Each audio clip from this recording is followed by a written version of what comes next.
सब मुसाफिर हैं, वही आखिर ठिकाना। कोई आगे रवाना है, कोई पीछे रवाना। মরণ থেকে যতই পালাও,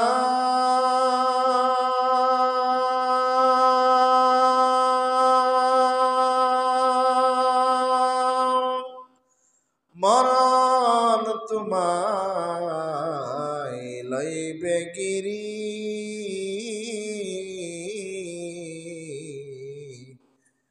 যদিও সদূর আকাশ প্রাণে পালাও সেথায় লাগিয়ে সিঁড়ি।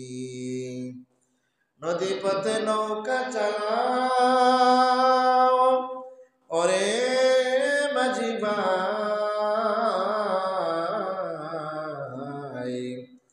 বেলা ডুবার আগে আমি পার হতে চাই।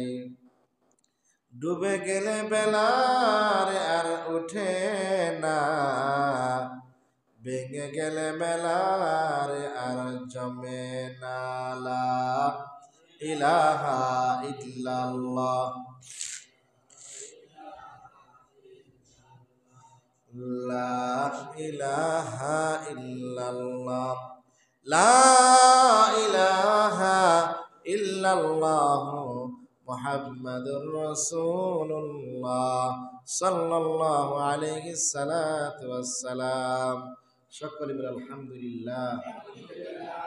আজ 2025 সালের পবিত্র মাহ রমজানুল মুবারকের প্রথম জুমা।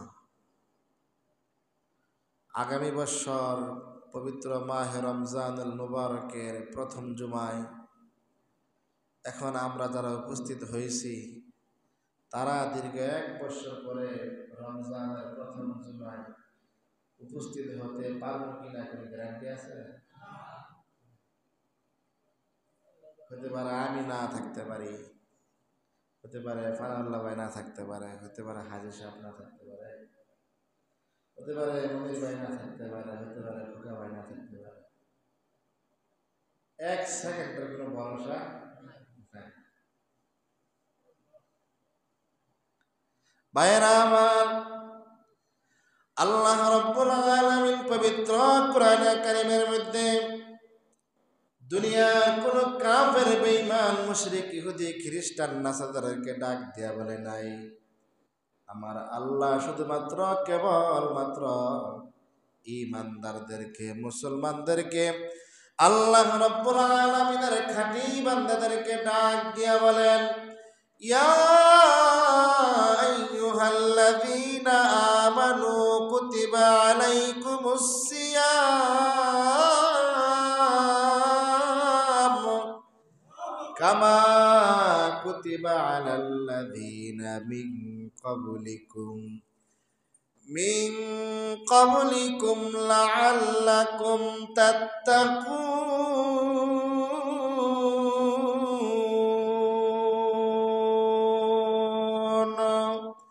এ কালামে জিন্দা কুরআনে হাকিম, এ কালামে জিন্দা কুরআনে হাকিম, হিকমতে উলায়া জালাসতু কদিম জামিউল ইলমি ফিল কুরআনে হাকিম, তাকাসারাত আনহু আফহামুর রিজালি, বখা কুরআন কালামুল্লাহ বসনো, কদিমাসতি নুইনো। ভাইরা আমার, আল্লাহ রাব্বুল আলামিন এই আয়াতের মধ্যে ঈমানদারকে ডাক দিয়া বলেন, ইয়া আইয়ুহাল্লাযীনা আমানু কুতিবা আলাইকুমুস সিয়াম। হে দুনিয়ার ঈমানদারগণ, আমি আল্লাহ রাব্বুল আলামিন তোমাদের উপরে রোজাকে ফরজ বানিয়েছি, রোজাকে ফরজ করেছি। কামা কুতিবা আলাল্লাযীনা মিন ক্বাবলিকুম, তোমরা মনে করেছ আমি শুধু তোমাদের উপরে রোজাকে ফরজ করেছি। না না, আমি আল্লাহ রাব্বুল আলামিন তোমাদের পূর্ববর্তীদের জন্য রোজা ফরজ করেছি। এই প্রচন্ড রোদের মধ্যে পিপাসিত অবস্থায় আমি আল্লাহ তাআলা তোমাদেরকে রোজা ফরজ করেছি। শুধু তোমাদের উপরে নয়, আমি আল্লাহ রাব্বুল আলামিন তোমাদের পূর্ববর্তীতে যারা ছিল, আদম পয়গম্বর, শীষ পয়গম্বর, ইব্রাহিম পয়গম্বর, ইসমাইল পয়গম্বর, মুসা পয়গম্বর, আমি আল্লাহ রাব্বুল আলামিন তাদের জন্য রোজাকে ফরজ করেছিলাম। মানুষের মাঝে প্রশ্ন থাকে, আল্লাহ আপনি তো দয়ার মালিক, আল্লাহ আপনার রহমান, আপনি হইলেন রহিম, আপনি হইলেন দয়াময় আল্লাহ। রোজা আমাদেরকে কি জন্য দান করলেন? রোজার মাধ্যমে আমরা কি পাবো? আল্লাহ রাব্বুল আলামিন আয়াতের শেষ অংশে ডাক দিয়া বলেন, লাআল্লাকুম তাত্তাকুন, যাতে করে তোমরা তাকওয়া হাসিল করতে পারো। জোরে বলেন না সুবহানাল্লাহ। রোজা আল্লাহ আপনাকে আমাকে দান করছেন, হাদিয়া দিছেন, আমার উপরে ফরজ করছেন যাতে আমি তাকওয়া হাসিল করতে পারি। এখন বলবেন, হুজুর রোজার মাধ্যমে আবার তাকওয়া কিভাবে হাসিল হয়? রোজার মাধ্যমে তাকওয়া কিভাবে হাসিল হয়? রোজার মাধ্যমে তাকওয়াই হাসিল হয়। উদাহরণ দিতে গেলে জুমা কি জুমা শেষ হয়ে যাবে। এক্সাম্পল স্বরূপ একটা উদাহরণ দেই। নামাজ এটা যখন আপনি জামাতের সাথে পড়েন তখন কেউ দেখে না? দেখে না? জোরে বলেন, কেউ দেখে কি দেখে না? এই নামাজ পড়ি আমরা, আমি যে নামাজ পড়া করে দেখেন না? কন্যা করে নামাজ পড়লে মানুষ কি করে? দেখ কি না? আমি যদি কোরআন শরীফ তেলাওয়াত করি কেউ দেখবো? আমি কোরআন শরীফ তেলাওয়াত করলে দেখতো না? আমি শুনতেন না? রুমের কথা বাদ। মানুষ যদি দান সদকা করে মানুষ জানবো নি? দান সদকা করলে জানতো না? যারা দান করবে না হ্যাঁ তো জানবো। তার মানে কোরআন নামাজ পড়লে মানুষ দেখে, কোরআন কারীম তেলাওয়াত করলে মানুষ শুনে অথবা দেখে। দান সদকা করলে কি যারে দিবেন সে কমাস কম জানে। হজের তৌফিক থাকলে হজের খবরটাও দেশের মানুষ জানে। আল্লাহ রাব্বুল আলামিন যে বললেন লাআল্লাকুম তাত্তাকুন, তোমাদেরকে আমি আল্লাহ তাআলা রোজা দিয়েছি যাতে করে তোমরা তাকওয়া হাসিল করতে পারো। আর নামাজ পড়লে মানুষ দেখে, কোরআন কারীম তেলাওয়াত করলে মানুষ দেখে, জিকির আজকার করলে মানুষ দেখে, টঙ্গীর ময়দানে গেলে মানুষ দেখে, কাবা শরীফ গেলে মানুষ দেখে, চরমোনার ময়দানে গেলে মানুষ দেখে, দান সদকা করলে মানুষ দেখে, যাকাত দিলে মানুষ দেখে, কুরবানি করলে মানুষ দেখে। কিন্তু রোজা এমন একটা ইবাদত যে ইবাদত দুনিয়ার কোনো মানুষ দেখার কোনো সুযোগ নাই। মনে করেন আমাকে ফানাউল্লাহ ভাই বাইতে ফ্যাট বইরে খাইছে দরজা লাগাইয়া, আমি যদি কই আমি রোজা, অস্বীকার করার কোনো সুযোগ আছে? সুযোগ নাই। কেউ যদি পুকুরের মধ্যে ডুব দিয়া পেট বইয়া পানি খেয়ে উঠে আর যদি কয় আমি রোজা, কোনো সমস্যা আছে? সমস্যা নাই। এই জন্যই তো আল্লাহ রাব্বুল আলামিন বলেন লাআল্লাকুম তাত্তাকুন, আমি আল্লাহ রাব্বুল আলামিন তোমাদেরকে রোজা দান করছি যাতে করে তোমরা তাকওয়া হাসিল করতে পারো। জোরে বলেন সুবহানাল্লাহ। তাকওয়া তো এমন জিনিস,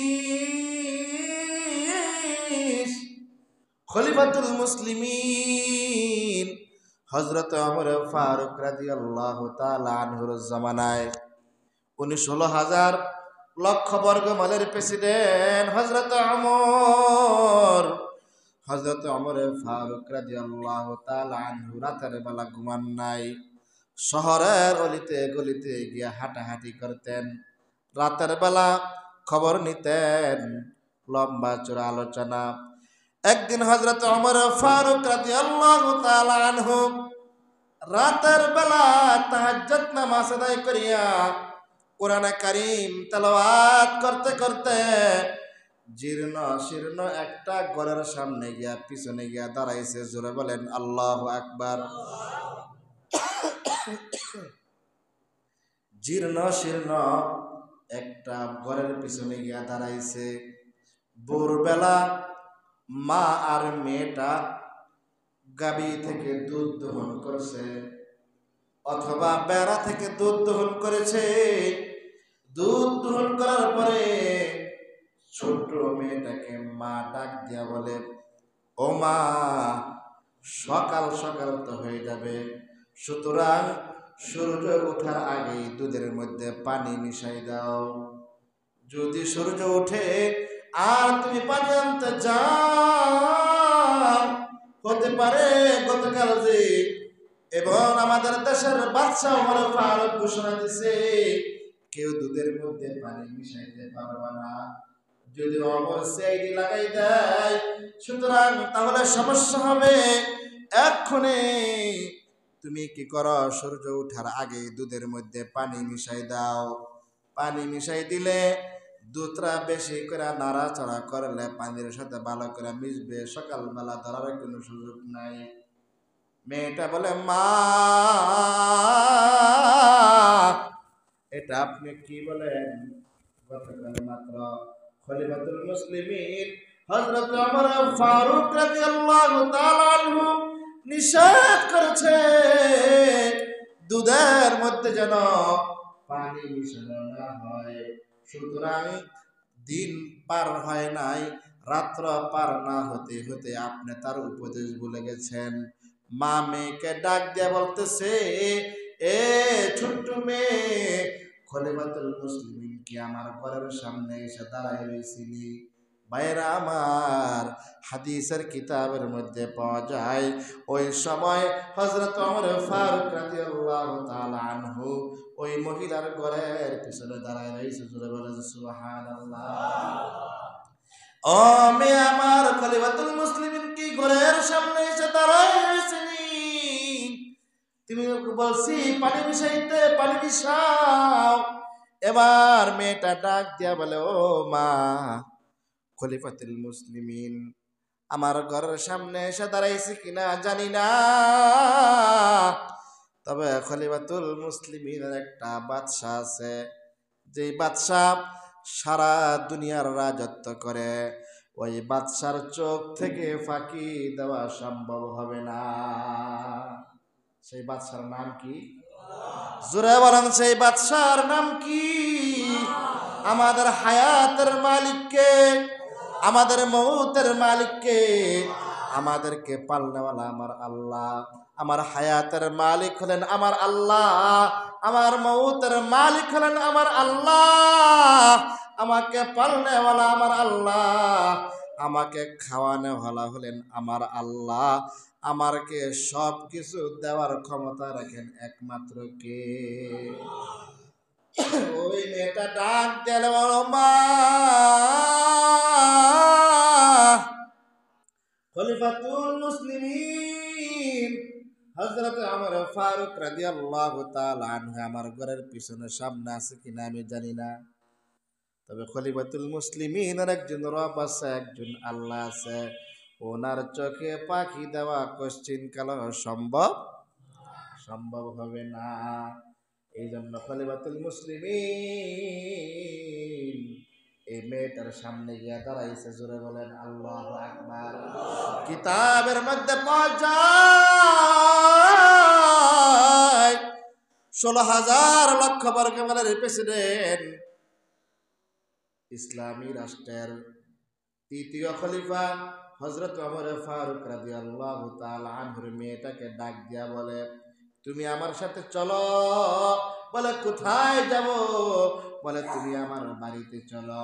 কি ব্যাপার? পরের দিন সকালবেলা একজন প্রধানমন্ত্রীর ছেলের সাথে, ওমর ফারুকের ছেলের সাথে এই রাখালের মেয়ের বিবাহ সম্বন্ধ হয়েছে। হযরত ওমর ফারুককে জিজ্ঞাসা করা হলো, আপনি 16,000 লক্ষ বর্গ মাইলের একটা প্রেসিডেন্ট, আপনার ছেলের সাথে সাধারণ একটা জীর্ণ শীর্ণ রাখালনির মেয়েকে বিবাহ পড়াই দিলেন। হযরত ওমর ফারুক রাদিয়াল্লাহু তাআলা আনহু বলেন, সে তো দুনিয়ায় দেখতে বাহ্যিক দৃষ্টিতে সাধারণ একটা রাখালনির মেয়ে, কিন্তু সে আল্লাহর দৃষ্টিতে জান্নাতের সবচাইতে উঁচু মেহমান। জোরে বলেন সুবহানাল্লাহ। দেখছেন ওই মেয়েটার তাকওয়ার বদৌলতে তাকে আল্লাহ তাআলা কি পরিমাণ প্রতিদান এবং যাজা দিয়েছেন। জোরে বলেন সুবহানাল্লাহ।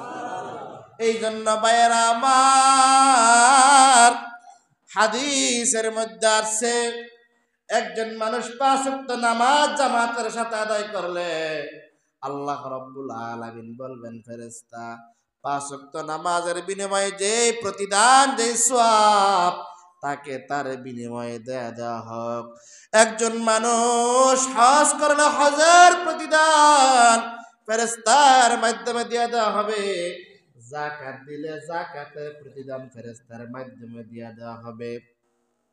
এরকম ভাবে দান সদকা করলে দান সদকার প্রতিদান ফেরেশতার মাধ্যমে দিয়ে দেওয়া হবে। লক্ষ লক্ষ কোটি কোটি ফেরেশতারা সামনে এসে বলবে, আয় আল্লাহ, এই ব্যক্তিটা রমজান মাসে তো রোজাও রাখছে।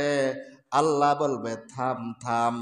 আরেকজন ফেরেশতা ডাক দিয়া বলবেন, আয় আল্লাহ, নামাজ পড়ছে, নামাজের প্রতিদান দিয়ে দিছেন। যাকাত দিছে, যাকাতের প্রতিদান দিয়ে দিছেন। হজ করছে, হজের প্রতিদান দিয়ে দিছেন। মসজিদ বানাইছে, মসজিদের প্রতিদান দিয়ে দিছেন। মানুষের সাথে ভালো ব্যবহার করছে, ভালো ব্যবহারের প্রতিদান দিয়ে দিছেন। আয় আল্লাহ, দান সদকা করছে, নেক আমল করছে, সব প্রতিদান আমাদের মাধ্যমে দিয়ে দিছেন। আয় আল্লাহ, তোমার এই বান্দা তো রোজাও রাখছে। আল্লাহ রাব্বুল আলামিন বলেন, যে বান্দা রোজা রাখছে এই বান্দার প্রতিদান আমি আল্লাহ নিজের হাতের মাধ্যমে দিব। শুধু তাই নয়, অন্যত্র হাদিসের মধ্যে আল্লাহর রাসূল সাল্লাল্লাহু আলাইহি ওয়াসাল্লাম বলেন, আস-সাওমু লি ওয়া আনা আজজি বিহি। আল্লাহ তাআলা পয়গাম্বরকে জানায় দেয়, পয়গাম্বর, এই রোজা হলো আমার, আর আমি আল্লাহ নিজেই হইলাম রোজাদারের পুরস্কার। জোরে বলেন না সুবহানাল্লাহ। আস-সাওমু লি ওয়া আনা আজজি বিহি। ও পয়গম্বর, আপনি আপনার উম্মতদেরকে জানায় দেন, আস-সাওমু লি ওয়া আনা আজজি বিহি, এই রোজা হলো আমার, আর আমি আল্লাহ নিজে এই রোজাদারের পুরস্কার। জোরে বলেন না সুবহানাল্লাহ।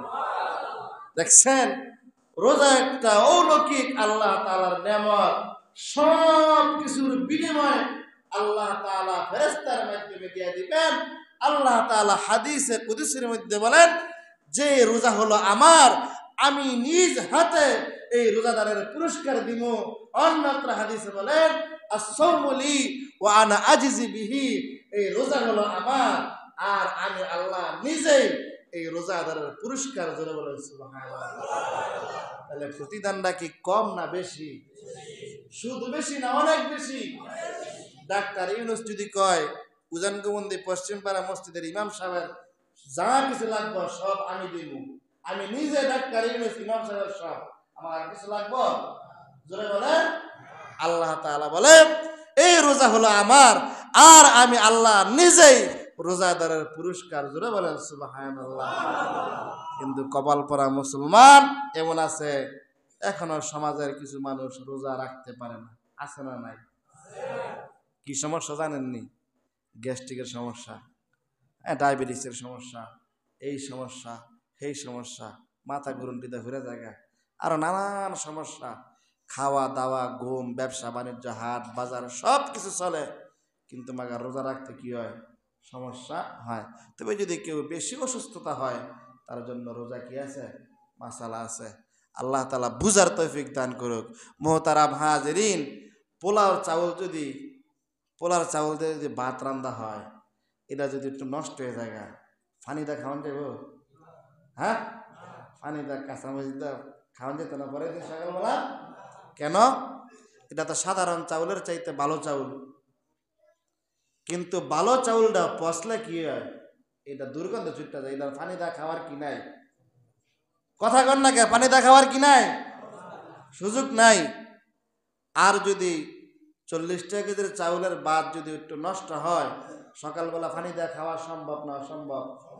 জোরে বলেন। আমার কথা মনে হয় বুঝেন নাই, জোরে কন না। কি বুঝছেন?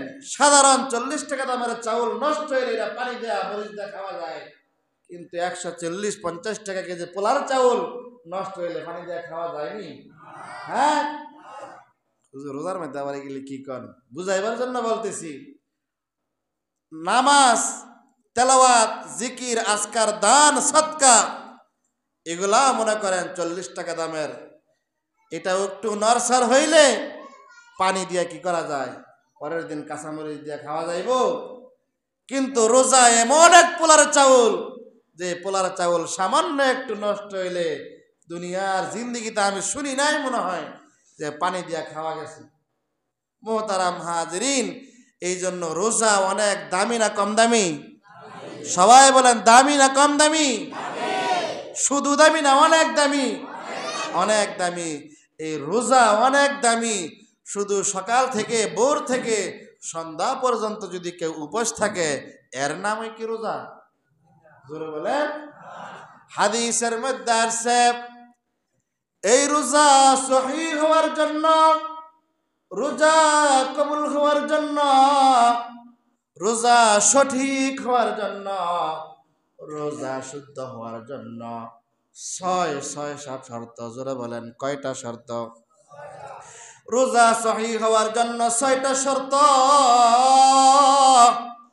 1 নাম্বার শর্ত হলো, যে খাবারটা খাইয়ে আমি রোজা রাখতেছি, এই খাবারটা 1 নাম্বার হালাল হতে হবে। জোরে বলেন আল্লাহু আকবার।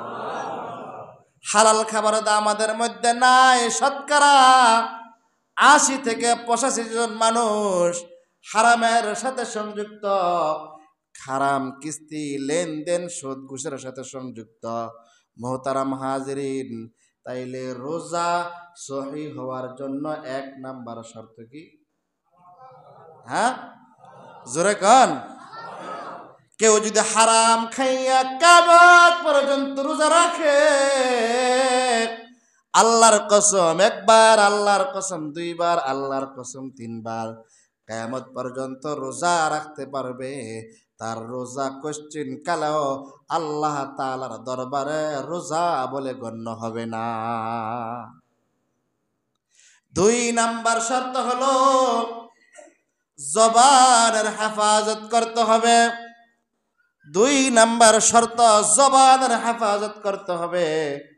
জবান দিয়া মানুষ দ্রুত, অতি তাড়াতাড়ি, জবান দিয়া মানুষ দ্রুত গুনাহ কামায়, জবান দিয়া মানুষ দ্রুত জাহান্নামের মধ্যে বিল্ডিং বানায়, জবান দিয়া মানুষ দ্রুত আল্লাহ তাআলার রাগ গুসা তুইলা ধরে, জবান দিয়া মানুষ আল্লাহ তাআলার গায়ের মধ্যে রাগ তোলায়, আল্লাহ তাআলার কুদরতি দেহের মধ্যে গুসা তুইলা ধরে। জবান দিয়া যত দ্রুত গুনাহ করা সম্ভব হয়, অন্য কোনো অঙ্গ প্রত্যঙ্গ দিয়া এত দ্রুত গুনাহ করা সম্ভব হয় না। এটা আমার কথা না, হাদিসের কথা। জবান দিয়া যেই পরিমাণ গুনাহ করা সম্ভব, অন্য কোনো অঙ্গ প্রত্যঙ্গ দিয়ে সেই পরিমাণ গুনাহ করা, জোরে বলেন, সম্ভব না। জবানের হেফাজত করতে হবে। 2 নাম্বার শর্ত, জবানের হেফাজত করতে হবে। তাফসিরের মধ্যে এত পরিমাণ এক্সাম্পল, উদাহরণ আসছে। এই যে 1 নাম্বার শর্ত হালাল খাবার না, যদি হালাল খাবার নিয়ে 1 বছর আলোচনা করি, অর্থাৎ 52 সপ্তাহ জুমার দিন আলোচনা করি, তারপর ওই হালাল খাবারের শেষ হবে না, সংক্ষেপে বলে দিলাম যত দূর পারি হালাল খাবার চেষ্টা করব। 2 নাম্বার শর্ত কি কোন তো? জবানের হেফাজত করা। জবান দিয়া মানুষ যত দ্রুত গুনাহ করতে পারে, অন্য কোনো অঙ্গ প্রত্যঙ্গ দিয়া এত দ্রুত গুনাহ করা, জোরে বলেন, জবান দিয়া মানুষ গীবত করে। কি করে? গীবত করে। এর দোষ, হের দোষ, হের দোষ, হের দোষ গিয়া হের কাছে বলে। এবং মানুষ আমরা সমাজে আসেনি, আর আমরা সমাজে নাই। জবান দিয়া মানুষ গীবত করে। এই গীবত অন্যজনের শুনতে এত মজা লাগে, খাসির গোশদা ভাত খাইলে কি লাগে না? এত মজা লাগে না। যদি কয় আরে ভাই তোর কাছে যে আমি কইতাছি তুই গেলে আমি কইতে কইস না, কয় ভাই আমার লাগে কথা কোয়া মানে সোনালী ব্যাংকে থোয়া, দুইটা কি? জোরে বলেন।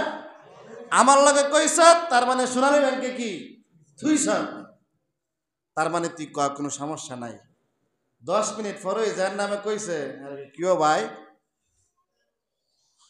হ্যাঁ দিয়ে গিলে গিলে কয়ে গেল কিন্তু মানুষের জাতই না, বুঝছেন? সোনালী ব্যাংকের থেকে কি করে লাগছে, বার করে লাগছে। তাহলে 1 নাম্বার কি করতে হইব? হালাল খাবার খেতে হবে। 2 নাম্বার জবানের হেফাজত করতে হবে। গীবত শিকায়ত থেকে আমাদেরকে হেফাজত থাকতে হবে। গীবত এমন এক মারাত্মক গুনাহ, এই ছেলেটা মাদ্রাসায় পড়ছে, সে জানে হাদিসের মধ্যে আসছে আল গীবাতু আসাদ্দু মিনাজ জিনা। আল গীবাতু আসাদ্দু মিনাজ জিনা। একটা মেয়ের সাথে সরাসরি আপনি মিলামেশা করলে যেই পরিমাণ গুনাহ হয়, অবৈধভাবে যদি কোনো যুবক কোনো যুবতীর সাথে মেলামেশা করলে যেই পরিমাণ গুনাহ হয়, হাদিসের ভাষ্যকার অনুযায়ী আল গীবাতু আসাদ্দু মিনাজ জিনা, গীবত এর চাইতে মারাত্মক গুনাহ। জোরে বলেন নাউজুবিল্লাহ। আমার কথা বুঝছেন আপনারা? একটা 16 বছরের যুবতী 20 বছরের যুবকের সাথে একাধিকবার মিলামেশা করলে, অবৈধভাবে যে গুনাহ, গীবত করলে এর চাইতে মারাত্মক গুনাহ, এর চাইতে কঠিন গুনাহ। আর গীবত করলে আল্লাহ রাব্বুল আলামিন এমন কঠিন শাস্তির সম্মুখীন করবেন, যে কঠিন শাস্তির সম্মুখীনের ব্যাপারে আমরা এই চোখ দিয়া ধারণাও করতে পারি না, আমরা জল্পনাও কল্পনা করতে পারি না। হাদিসের মধ্যে আসছে মাই আজমান আলী বাইনা লিহইয়াইহি ওয়া মা বাইনা রিজলাইহি আজমান লাহুল জান্নাহ। জোরে বলেন সুবহানাল্লাহ। কত একটু তিতা লাগবে, কি লাগবে? জোরে বলেন, কত তিতা লাগবে? তিতা কথাটা একটু হজম করানো লাগবে। কি করানো লাগবে? তিতা কথাটা যদি আপনি হজম কইরা মানতে পারেন, যদি না মানতে পারেন এটা দিলাদা সামনে ফালাই থন, কিন্তু বিরোধিতা করার কোনো কি নাই, সুযোগ নাই। বিরোধিতা করার কোনো কি নাই। কথা বলবো কার জন্য? জোরে বলেন কার জন্য? আল্লাহর জন্য। আল্লাহ রাসূল বলেন, সুন্দর করে বুঝেন, মাই আজমান আলী বাইনা লিহইয়াইহি ওয়া মা বাইনা রিজলাইহি আজমান লাহুল জান্নাহ। জোরে বলেন সুবহানাল্লাহ। ভাইরা আমার, আল্লাহর পয়গাম্বর জানায় দেয়, যে ব্যক্তি 2টা জিনিসের হেফাজত করবে, যে ব্যক্তি 2টা বস্তুর হেফাজত করবে, যে ব্যক্তি 2টা জিনিসের হেফাজত করবে, আমি আল্লাহর হাবিব ঘোষণা দে ওই ব্যক্তিকে জান্নাতে নিয়ে যাওয়ার জিম্মাদার হয়ে যাব। আল্লাহর রাসূল বলেন, মাই আজমান আলী বাইনা লিহইয়াইহি ওয়া মা বাইনা রিজলাইহি আজমান লাহুল জান্নাহ। যে ব্যক্তি 2টা জিনিসের হেফাজত করবে, আমি আল্লাহর পয়গম্বর ঘোষণা দেই ওই ব্যক্তিকে জান্নাতে নিয়ে যাওয়ার জিম্মাদার হলো আমার। 1 নাম্বার, 2 চোয়ালের মাঝখানে একটা জিহ্বা আছে, যে ব্যক্তি এই জিহ্বাটার হেফাজত করবে, আল্লাহর পয়গম্বর বলেন এই ব্যক্তিটাকে জান্নাতে নিয়ে যাওয়ার জিম্মাদার হলাম আমি। জোরে বলেন না সুবহানাল্লাহ। এই জন্য হালাল খাবারের দরকার আছে না নাই? এই জবানের হেফাজত করার দরকার আছে না নাই? আল্লাহর রাসূল বলেন, যে ব্যক্তি 2টা জিনিসের হেফাজত করবে তাকে জান্নাতে নিয়ে যাওয়ার জিম্মাদার হলাম আমি। দুইটার মধ্যে এক নাম্বার হলো জবানের হেফাজত করা, দুই নাম্বার হলো আমাদের দুই রানের মাঝখানে একটা গোস্তের টুকরা আছে যেটাকে লজ্জাস্থান বলা হয়। ওমা বাইনা রিজলাইহি আসমানালাহুল জান্নাহ, দুই রানের মাঝখানে একটা গোস্তের টুকরা আছে যেটাকে আমরা লজ্জা স্থান বলি। পুরুষ হইলে পুরুষ অঙ্গ, স্ত্রী হইলে স্ত্রী অঙ্গ। আল্লাহর রাসূল বলেন যে ব্যক্তি এই লজ্জা স্থানের হেফাজত করবে আমি আল্লাহর পয়গম্বর ওই ব্যক্তিকে জান্নাতে নিয়ে যাওয়ার জিম্মাদার হয়ে যাব।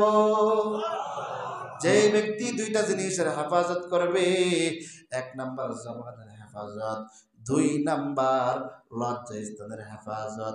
আল্লাহর পয়গম্বর জানায় দেয় তুমি জান্নাতে কিভাবে যাইবা চিন্তার কোনো কারণ নাই, পেরেশানির কোনো কারণ নাই। আমি নবী ওয়াদা দিলাম আমি তোমাকে হাতে দইরা দইরা জান্নাতের মেহমান বানাই দিব। জোরে বলেন না সুবহানাল্লাহ। এই যে ছয়টা শর্তের কয়টা শর্ত গেল? দুইটা গেছে। কয়টা? বাইরের মেঘটা বন্ধ করে দাও। দুইটা শেষ করে দিব। দুইটা শর্ত গেছে। এক নাম্বার হালাল খাবার খেতে হবে। এক নাম্বার কি খাইতে হবে? জোরে কর। রোজা সহিহ হওয়ার জন্য কয়টা শর্ত? ছয়টা শর্ত। কয়টা শর্ত? রোজা সহিহ হওয়ার জন্য কয়টা শর্ত? সবাই বলেন। এক নাম্বার শর্ত কি? আবার বলেন। এক নাম্বার শর্ত হালাল খাবার খেতে হবে। দুই নাম্বার শর্ত কি? জবানের হেফাজত করতে হবে। এই জন্য কমাস কম এই রোজার মাসে কেউ যদি আপনার গীবত, অপরের গীবত আপনার কাছে বলতে আসে, আপনি কইবেন ভাই আমি রোজা রইছি, হুদা হুদা গীবত টিবত কি কইস না। কথা বুঝেন নাই? যদি আপনি শুনেন, আপনি শুনলো আপনার রোজা কি হয়ে যাব? হালকা হয়ে যাব। গীবত বলাও যাইব না, গীবত কি শোনাও যাইব না।